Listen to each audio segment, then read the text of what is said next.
Hi, this is Jason from PTCI, and on this video today we're going to show you how you can remove and also replace a SIM card on your iPhone.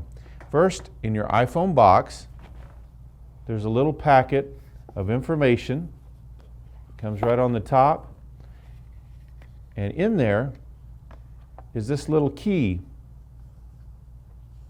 that helps to remove your SIM card. There's actually a little picture on here that shows you as well.